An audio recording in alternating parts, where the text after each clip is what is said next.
네, 하나님 말씀 나누겠습니다. 시편 18편 16절부터 29절입니다. 하나님은 누굴 붙잡아 주시는가? 라는 제목으로 하나님 말씀 나누겠습니다. 하나님은 누굴 붙잡아 주시는가 합니다. 오늘 본문의 16절 보니까 나를 붙잡아 주심이여 라고 하는 메시지를 하고 있습니다. 자, 한번 읽어봅시다. 16절 시작. 그가 높은 곳에서 손을 펴사 나를 붙잡아 주심이여 많은 물에서 나를 건져 내셨도다. 여러분, 하나님 우리 붙잡아 주시는 분이죠. 다윗은 그걸 믿기 때문에 나를 붙잡아 주심이여 라는 얘기를 하죠. 여기 보니까 많은 물에서 나를 건져 내셨도다 해서 건져 내셨도다 이렇게 박스를 좀 해볼까요? 건져 내셨도다. 건져 내다라는 단어가 히브리어로 마샤라고 하는데 이 단어에서 나온 단어가 모세라는 단어입니다. 모세는 건져진 자라는 뜻이에요. 건져진 자. 여러분 아시겠지만 이집트에 그러니까 이 애굽이라는 곳에 이스라엘 백성들이 왔었잖아요. 그죠? 요셉을 통하여서 이스라엘 백성들이 왔고 민족이 형성되었는데 민족이 하나님의 축복받아서 커지죠. 그러니까 이 이집트의 사람들이 위태함을 느끼고 이제 그 태어난 아이들을 다 죽이라고 했습니다. 그죠? 그때 건진받은 사람이 누구라고요? 모세죠. 모세. 다 죽임을 당할 수 있는 때에 건진받은 자. 지금 다윗은 사울 왕에게 쫓겨요. 누가 봐도 죽임을 당할 수 있습니다. 그냥 거의 가능성이 100%인 거예요. 뭐 살 수 있는 확률 뭐 이런 거 있잖아요. 근데 왕에게 쫓긴다니까요. 왕에게. 끝났죠.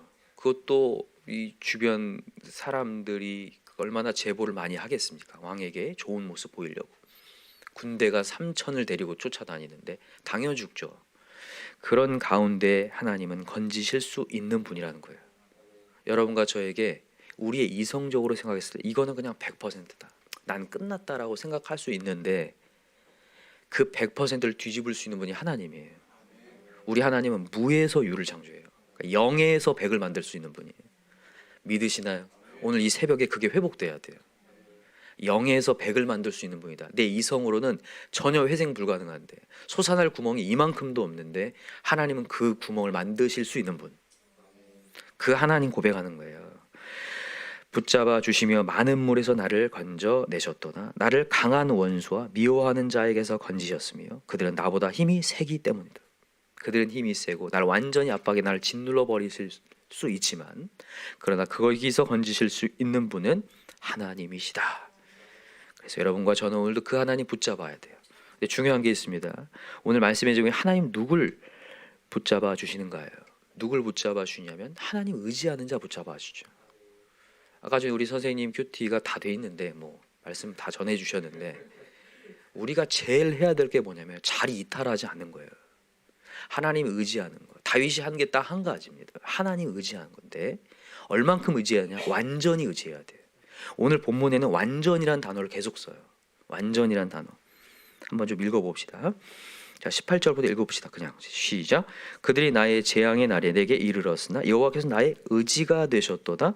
나를 넓은 곳으로 인도하시고 나를 기뻐하시고 나를 구원하셨도다. 여호와께서 내 의를 따라 상 주시며 내 손의 깨끗함을 따라 내게 갚으셨으니 이는 내가 여호와의 도를 지키고 악하게 내 하나님을 떠나지 아니하였으며 그의 모든 규례가 내 앞에 있고 내게서 그의 율례를 버리지 아니하였음이로다. 또한 나는 그의 앞에서 완전하여 나의 죄악에서 스스로 자신을 지켰나니 그러므로 여호와께서 내 의를 따라 갚으시되 그의 목전에서 내 손이 깨끗한 만큼 내게 갚으셨도다. 자비로운 자에게는 주의 자비로우심을 나타내시며 완전한 자에게 주의 완전하심을 보이시며 까지만 읽읍시다. 자, 완전히 벌써 몇 번 나왔습니까? 3번 나왔죠. 자, 23절에 박스해 놓으시고 완전하여 그 다음에 25절에도 완전한 자에게 주의 완전하심을 보이시며 이 완전이란 단어 제가 히브리어로 타밈이라고 했어요. 그죠? 아브라함에게 나타나신 하나님이 나는 전능의 하나님이 너는 내 앞에서 뭐하라? 완전하라. 그 타밈은 완전한 순종을 얘기한다고 했어요. 여러분과 제가 오늘 해야 될 게 뭐냐? 하나님 앞에 완전한 의지, 완전한 순종입니다. 그때 하나님이 붙들어 주셔요. 야고보서 1장에 보면 우리에겐 반드시 믿음의 시련이 온다고 했거든요. 굉장히 큰 아픔이 왔을 때에 두 마음을 품지 말라고 했어요. 의심을 조금도 하지 말라. 의심하는 자는 바다 물결, 바람에 밀려나는 바다 물결 같으니 하나님께 얻기를 생각지 말라 이렇게 얘기했어요. 그러니까 여러분과 제가 해야 될 일은 하나님을 전폭적으로 의지하는 겁니다. 좀 더 강력한 표현으로 얘기하면, 더 정확한 표현은 뭐냐면 하나님이 우리가 완전히 의지하게 만드셔요. 그러니까 여러분과 제가요, 오직 오늘도 이렇게 갈팡질팡하잖아요. 그럼 어떠한 시련과 아픔을 통해서 우리를 완전한 하나님을 의지하게 만든다고요. 그러니까 그 전에 우리 그냥 의지합시다. 하나님을 완전히 바라보자고요. 이스라엘 백성들이 너무 안타까움이 뭐냐면 하나님이 이미 그들을 건졌어요. 10가지 재앙도 보여주셨고 홍해도 갈랐습니다. 완벽하죠. 하나님이 구원하니 완벽한데 광야를 거치면서 완전히 의지를 안 해요. 계속 원망을 하고 불평을 해요. 그게 너무 안타까움이에요. 그 가운데 여호수아의 갈렙만이 완전한 의지가 있어요. 그들은 밥이다. 하나님 앞에서 밥이다. 하나님은 우리를 반드시 약속의 땅에 가게 하실 거다라고 하는 완전한 의지와 고백을 통해서 여호수아 갈렙만이 약속의 땅에 들어가는 거 아시죠? 여러분과 제가 오늘도 해야 될 게 완전한 의지예요. 이 자리 이탈하지 않고 기도하고 참고 나아가잖아요. 역사하신다는 거예요. 다윗이 그런 사람이었다는 것을 어떻게 증명하냐면 사울 왕을 죽일 수 있는 상황에서 죽이지 않음으로 증명해요. 자, 오늘 이 본문은 사실 사울 왕을 죽이지 않았다는 것을 얘기하는 거예요. 자기의 의로움을 얘기할 때. 자, 보세요. 다시 볼게요. 여기 보면 23절 또한 나는 그의 앞에서 완전하여 나의 죄악에서 스스로 자신을 지켜내. 이 죄악이 그거예요. 사울 왕을 죽일 수 있는 죄. 하나님께 기름 부음 받은 자를 죽일 수 있는 죄에서 스스로 자신을 지켰나니 그러므로 여호와께서 내 의를 따라 갚으시되. 누가 갚으셨다는 거예요? 하나님이. 이거는요 그냥 이루어진 게 아니라 이 다윗이 하나님을 완전히 의지했기 때문에 그래요. 여러분과 제가 하나님을 완전히 의지해야 악을 내가 갚지 않아요. 그러니까 내가 만약에 전적인 하나님의 힘으로 할 겁니다라는 그 의지가 없으면, 믿음이 없으면 내가 한다고요. 내가 해버려요. 그러나 우리 잠언 20장 22절에도 나오지만 악을 갚겠다고 하지 말라. 누굴 기다리라? 여호와. 악을 갚으시는 여호와를 기다리라. 이렇게 얘기하거든요. 근데 그 기다림이 쉽지 않아요. 안 될 것 같거든요. 내가 해버려야 될 것 같거든요. 분노가 치밀거든요. 그러지 않길 원합니다. 여러분 잠언 16장에 우리가 너무 잘 아는 말씀이 하나 있는데 뭐냐면 노하기를 더디하는 자는 뭐보다 낫고 용사보다 낫다고요. 용사가 뭡니까? 용사는 싸움꾼을 얘기하는 거예요. 여러분과 제가 누군가가 나를 힘들게 할 때 싸움을 해버리는 것보다 노하기를 더디하는 게 낫다고요. 그 다음 뒤에 나오는 메시지가 더 강력해요. 자기 마음을 다스리는 자, 자기 마음을 지키는 자가 뭘 빼앗는 것보다 성을 빼앗는 거. 이게 성을 빼앗는다는 게 뭐냐면 성을 다스리는 것보다 낫다는 얘기예요. 여러분 우리는요 내 앞에 있는 사람이 내 의지와 뜻대로 변하길 원하거든요. 근데 그거보다 더 중요한 게 내 마음 다스리는 거래요. 여러분과 제가 오늘도 누군가를 다스리기 전에, 무언가를 하기 전에 제일 먼저 해야 될 게 내 마음 다스리는 겁니다. 내 마음이 안 다스려졌는데 누군가에게 뭘 말하려고 하지 마세요. 반드시 실수하고 반드시 어그러집니다.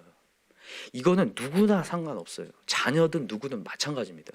내 마음이 지금 추스려지지 않고 다스려지지 않는데 말이 나왔어요. 반드시 잘못 가요. 반드시 부작용이에요. 그건요. 한번 인생을 한번 돌아보세요. 내 마음이 안 다스려졌는데 누군가를 다스려봤다. 그게 과연 다스려지는 거야. 다 튕겨나가죠. 다 부작용이 되고 뒤에 가서 다 뒷담화를 하게 되죠. 그리고 오히려 그게 더 큰 화살로 달아옵니다. 내가 성을 다스린다고 생각했는데 그냥 빼앗겨져 버려요. 그 성을. 내 마음을 못 지키면요. 그래서 그 메시지가 있거든요. 여러분 이 잠언 16장의 메시지 항상 기억하시기 바래요. 노하기를 더디하는 게 뭐보다 낫고 용사보다, 내가 싸움을 해버리는 것보다 낫고, 마음을 다스리는 것이 성을 빼앗는, 성을 다스리는 것보다 낫다. 내가 누군가를 다스리고 얘기하기 전에 반드시 내 마음을 추스리고 하나님의 평안과 은혜를 회복한 상태에서 말하시기 바랍니다. 그때 역사하는데, 그랬기 때문에 다윗은 왕이 될 수 있는 거예요. 사울 왕을 죽일 수 있는 상황에서 하나님이 갚으시라고 하나님을 전적으로 신뢰하고 믿었기 때문에 하나님이 그를 왕으로 세우신 거죠. 그리고 그의 왕으로서 완수할 수 있게 되고 수행할 수 있게 된 거죠. 여러분과 제가 오늘도 하나님의 리더로 세웠는데 우리가 해야 될 역할은 우리의 마음을 하나님께서 다스려 주시고 하나님이 갚아 주시도록 하나님을 전적으로 신뢰하고 의지하는 것. 그게 리더로서의 첫 번째 덕목입니다. 정말 여러분 우리 하나님 완전히 의지합시다. 하나님이 하실 겁니다. 하나님이 갚으실 거면 내 이성, 내 감정으로 하지 않게 도와 주십시오. 이렇게 오늘도 기도할 수 있는 저와 여러분들 기도합니다. 두 번째입니다. 두 번째는 뭐냐면 하나님은 누굴 붙잡아 주시냐? 겸손한 자 붙잡아 주시죠. 겸손한 자. 이거는 정말 매일 강조해도 지나치지 않는 것 같아요. 여러분, 하나님은요 겸손한 자를 사랑하시고 교만한 자를 아주 미워한다고 했어요. 그냥 미워한다고 아예 표현을 해요. 하나님은 교만한 자를 미워하신다고. 여러분, 하나님 사랑 충만하시잖아요. 근데 하나님이 교만한 자는 미워하신대요. 오늘도 그 얘기가 나오죠. 자, 읽어봅시다. 26절부터 시작. 깨끗한 자에게는 주의 깨끗하심을 보이시며 사악한 자에게는 주의 거스리심을 보이시리니 주께서 권고한 백성은 구원하시고 교만한 눈은 낮추시리이다. 아멘. 교만한 눈은 낮추신대. 교만한 자. 여러분, 교만을 이렇게 정의를 여러 가지 할 수 있지만 오늘 정의를 좀 해보면 교만한 자는 무엇을 구해야 될지 모르는 사람이 교만한 자예요. 지금 뭘 구해야 될지 모르는 사람. 여러분, 사울왕은 겸손한 사람입니까? 교만한 사람입니까? 겸손했다가 교만해진 사람이거든요. 처음에는요 왕이 된다고 했을 때 자기 같은 사람은 안 된다. 이렇게 했던 사람이 나중에는 하나님의 메시지에 순종이 안 되고 자기 것 지키려고 가는 사람. 자기의 위협되는 다윗을 죽이려고 하는 사람이었어요. 이게 너무 안타까운 게 뭐냐면 지금 사울 왕이 순종이 안 됨으로 말미암아 사무엘 선지자를 통하여서 얘기를 들어요. 하나님께서 너를 버렸다. 여러분, 이 얘기를 듣는 순간 뭐 해야 됩니까? 회개하고 주 앞에 엎드려야 되지 않을까요? 정말 은혜를 구해야 되잖아요. 근데 이것을 구해야 된다는 것을 모른다는 거예요. 이게 교만이에요. 여러분과 제가요 오늘도 은혜가 필요한 자입니다. 여러분, 우리요 말씀을 제대로 보잖아요. 그러면 우리가 얼마큼 위태한 자라는 걸 깨달아요. 하나님 은혜 없으면 나는요 정말 사망으로 가고 있는 내 자신을 발견한다고요. 그래서 하나님 앞에 진짜 구할 수밖에 없어요. 근데 어느 순간 내가 이렇게 교만이 딱 찾아오잖아요. 그럼 오늘 진짜 한량없는 하나님의 은혜를 구해야 되는데 그 은혜 안 구하고 누군가에게 대한 힐날만 있고 누군가의 적을 죽여야 된다는 생각밖에 없어요. 그 힘듦 속에서 다윗을 막 쫓아다니면서 죽이고 있는 그 사울에게 우리가 보기에는 안타까움인 거예요. 야, 진짜 하나님 버리셨다는데 지금 무릎 꿇고 하나님께 외치며 침대를 적셔도 시원찮을 판인데 그 은혜를 구하지 않고 다윗을 쫓아다니며 죽이려고 한다니. 야, 너무 안타깝다. 여러분과 제가 오늘도 정신을 차립시다. 우리가 오늘도 구해야 될 건 하나님의 은혜입니다. 하나님의 긍휼이에요. 하나님, 오늘도 우리 가정을 지켜봐 주십시오. 하나님이 시선을 돌리는 순간 우리 가정이 작게 씻는 걸 보셔야 돼요, 여러분. 그러니까 교만한 자는 뭘 기도할지 모른다. 오늘도 은혜가 필요한데, 오늘도 우리 마음에 은혜가 필요하고, 여러분 직장에 하나님의 은혜가 필요하죠. 하나님 풍성한 역사하심이 필요한데 오늘도 우리가 홀리고 나잖아요. 그 문제만 있고요. 그 문제만 해결하려다가 하나님의 은혜 못 구하고 끝나버려요. 사울왕이 너무 안타까워. 근데 너무나 감사한 거 다윗은 그 어려움 상황에서 하나님 은혜를 구한다는 거예요. 하나님, 저를 붙잡아 주시옵소서. 역사하여 주시옵소서. 여기 보면 28절 보세요. 주께서 나의 등불을 켜시며 여호와 내 하나님이 내 흑암을 밝히시리이다. 내가 주를 의뢰하고 적군을 향해 달리며 내 하나님을 의지하고 담을 뛰어넘나이다. 오늘도 천적으로 하나님을 의지하면서 하나님의 은혜를 구하고 있는 다윗. 여러분, 이런 사람 되십시다. 오늘도 우리 교만하지 말고 겸손히 하나님의 은혜가 필요합니다. 오늘도 하나님이 나를 터치해 주지 않으면 오늘 하루도 삐끗합니다. 하나님 도와주옵소서. 그래서 여러분, 첫 번째도 겸손이고 두 번째도 겸손이고 세 번째도 겸손입니다. 겸손. 오늘도 내가 교만하지 않게 해달라고. 정말 제가 목회하면서 깨달은 게 뭐냐면 교만하면 끝나더라고요. 진짜요. 교만하면 끝나버려요. 그 인생이요. 주님 안 찾고 누군가에 대한 비판과 비방의 소리만 계속 커지기 시작하고 시스템 비판하고 이러다 보면 결국 끝나더라고요. 그래서 오늘도 나에겐 하나님의 은혜가 필요합니다. 이 부족한 존재에 하나님 은혜 허락해 주십시오. 오늘 그렇게 구할 때에 하나님이 강력하게 우리를 붙들어 주시고 역사하시는 하나님을 경험하게 될 줄 믿습니다. 마지막으로 우리 야고보서 1장을 잡고 마칩시다. 야고보서 1장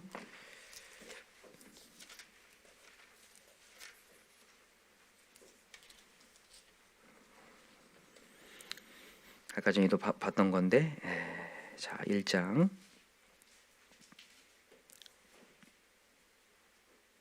자 1장 2절부터 시작. 내 형제들아, 너희가 여러 가지 시험을 당하거든 온전히 기쁘게 여기라. 이는 너희 믿음의 시련이 인내를 만들어내는 줄 너희가 알미라. 인내를 온전히 이루라. 이는 너희로 온전하고 구비하여 조금도 부족함이 없게 하려. 아멘. 여러분, 하나님 기다립시다. 첫 번째 메시지죠. 자 5절. 너희 중에 누구든지 지혜가 부족하거든 모든 사람에게 후히 주시고 꾸짖지 아니하신 하나님께 구하라. 그리하면 주시리라. 오직 믿음으로 구하고 조금도 의심하지 말라. 의심하는 자는 마치 바람에 밀려 요동하는 바다 물결 같으니 이런 사람 무엇이든 죽게 얻기를 생각하지 말라. 두 마음을 품어 모든 일에 정함이 없는 자로다. 아멘. 오늘도 우리 하나님 완전히 의지합시다. 자 9절. 낮은 형제는 자기의 높음을 자랑하고 부한 자는 자기의 낮아짐을 자랑할지 이는 그가 풀의 꽃과 같이 지나감이라. 교만하지 말라는 얘기하는 거예요. 교만하지 말라. 자 11절. 해가 돋고 뜨거운 바람이 불어 풀을 말리면 꽃이 떨어져 그 모양의 아름다움이 없어지나니 부한 자도 그 행하는 일에 이와 같이 쇠잔하리라. 자랑할 게 아무것도 없다는 거예요. 하나님이 한번 바람 불면 끝나는 인생들이다. 자 12절. 시험을 참는 자는 복이 있나니 이는 시련을 견뎌낸 자가 주께서 자기를 사랑하는 자들에게 약속하신 생명의 면류관을 얻을 것이기 때문이라. 아멘. 오늘도 여러분 시련을 견뎌내고 하나님 자리 지킵시다. 완전히 하나님 의지하고 오늘도 겸손하게, 오늘도 하나님의 은혜가 필요합니다. 오늘의 은혜를 정말 충분히 받고 여러분 가셨으면 좋겠습니다. 기도합시다. 이 시간에 간절히 기도할 때 하나님, 시련이 있습니다. 그러나 우리가 해야 될 일은 내가 행동하여서 뭔가를 갚은 거 아니라 하나님 기다리는 겁니다. 하나님 역사하여 주시옵소서. 오늘도 의심하지 않게 하시고 마음이 두 개로 갈리지 않게 도와주시옵소서. 우리 간절히 기도하시고, 혹시나 여러분 주변에 또 믿음의 시련 가운데 있는 영혼들이 있다면 우리 기도하셨으면 좋겠고, 아까 우리 큐티해 주셨는데 우리 진영 씨죠? 네, 우리 김진영, 하나님 사랑하기 때문에 또 그런 시련 가운데 있는 줄 믿어요. 그죠? 또 언니와 같이 똑같이 그 뒤를 잘 따라가서 하나님 영광을 좀 보게 해달라고 한 목소리 좀 같이 기도해 주셨으면 좋겠습니다. 또 여러분, 우리 믿음의 시련이 있는 우리 주변의 영혼들 위해서 같이 기도합시다. 시련을 통해서 주님을 만나도록, 우리 자녀들 혹시 시련 가운데 있다면 시련 가운데 주님 만나도록 우리 같이 기도합시다. 우리 주여 삼창 간절히 부르고 기도합시다. 주여, 주여, 주여. 하나님 아버지 감사합니다.